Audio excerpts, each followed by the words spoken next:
Wow, I got the camera going in the wrong direction. Hey there, greetings, salutations, wanderer, wayfarer, wizard, or warrior. Wherever you may be, and whenever you may be.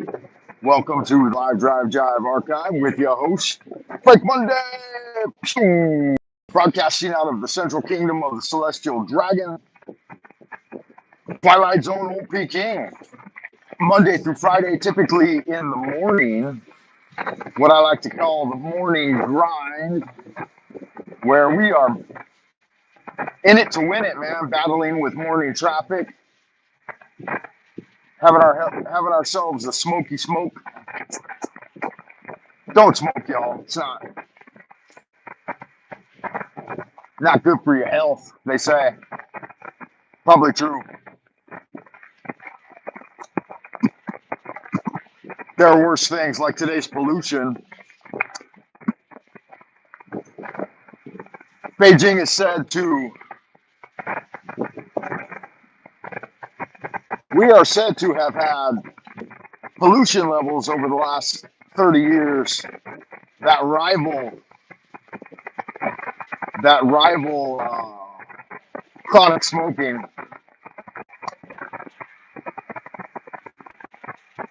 In fact, The Economist magazine back in like 2003, they compared it to smoking 5 packs a day. They said, is Beijing's pollution as bad as 5 packs a day?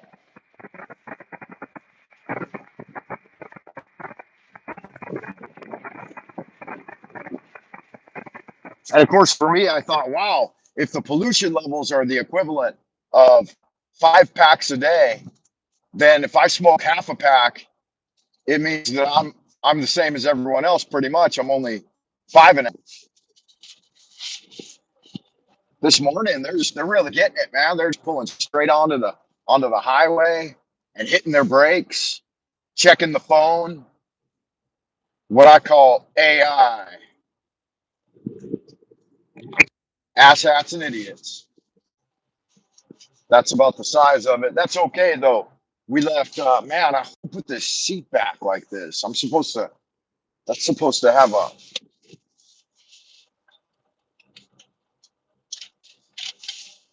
supposed to be a little more forward so I can grab onto it like that and relax myself.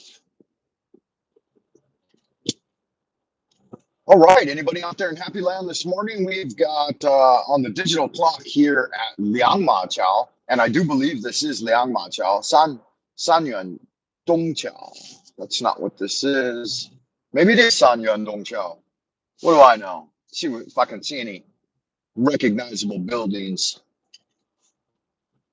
I do not see it. Wow, this dude is just go, bro. What's up with you? All right.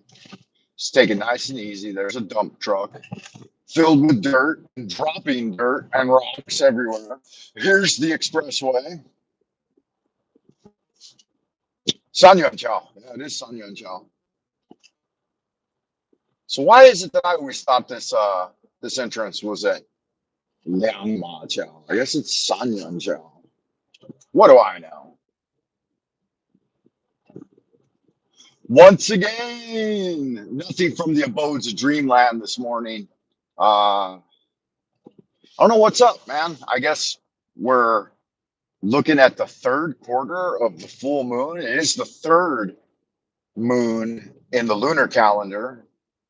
Wow, it, like it did rain, in fact, last night.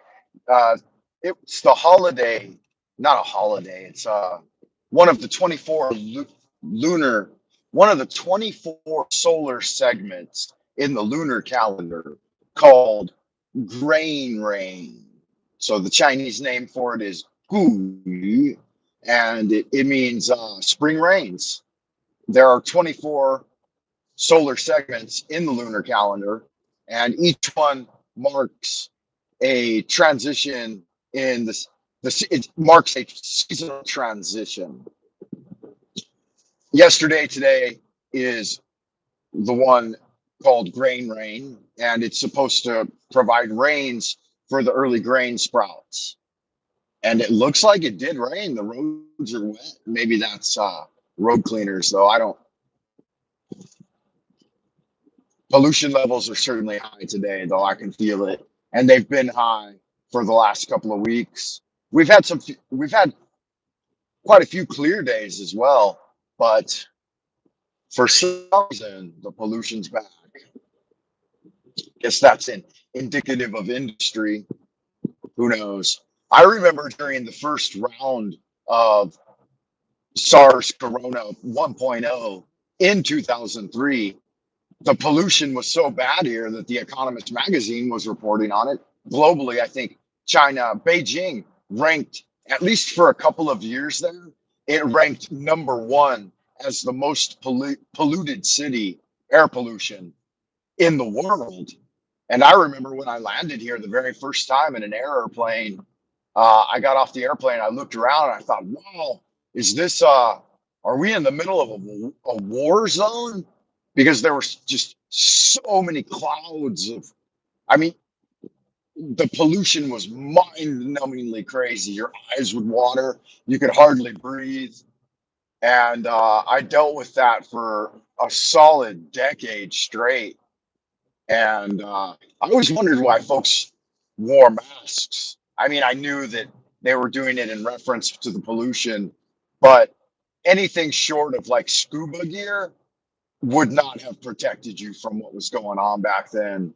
There was a guy, a foreigner, that came over here and got involved in making homemade air purifiers, like a filter and a box fan, and he strapped them together with a rubber band and claimed that it was good enough to clean the air in your apartment, and sold quite a few of them. I think he got rich, and he was like a college kid, probably third or fourth year college guy. And what was his name? Gus Tate. There's a little shout out to you, Gus. And I met him in the Comedy Club China circuit, and he was funny too. Like, he had very highfalutin intellectual humor. When I say that, it was simplistic humor about funny things. I can't remember any of his jokes, but he had one joke where he pretending he had a parrot on his shoulder and what the parrot was saying and stuff. Um, he never took the low hanging fruit either. He didn't he didn't base a lot of his jokes on the absolute absurdity of living in Beijing at the time. His jokes were well thought out, PG friendly, and delightful to listen to. Uh, I had a very ghetto persona. It's Frank Monday, and hard hitting shock jock type things. My classic catchphrase at the time was "suck a dick" and "sad." So whenever something was um, meant to be uh, displeasing in the humor, like when the comedian would say something, you know, something happened, I would say "sad" and then followed up with "suck a dick." It was funny. We had good times. Gus actually introduced me one time, and he said, I don't know what you say about Frank Monday, blah, blah, blah. And he said he appears to be a very ghetto, crass individual. He said, but I was talking to him backstage in the green room, and turns out he's just a regular guy, well spoken, eloquent, intellectual, talks about his children, this kind of thing. And he said, so he was pointing out that I was using an obvious persona on stage, which I think is fun. I think it's more fun to go out there and be like, um, you know, the name of the place where we performed a lot of our open mic nights was at a place called the Hot Cat Club. And what's happening, y'all good looking, sexy people? Hot Cat Club. This place used to be a restaurant. Yeah, it was a bar, though. Good fun. All right, y'all. I got to pay my toll. So I'll see you in the abodes of the future as above. So below, as we wander on down the lane, good magic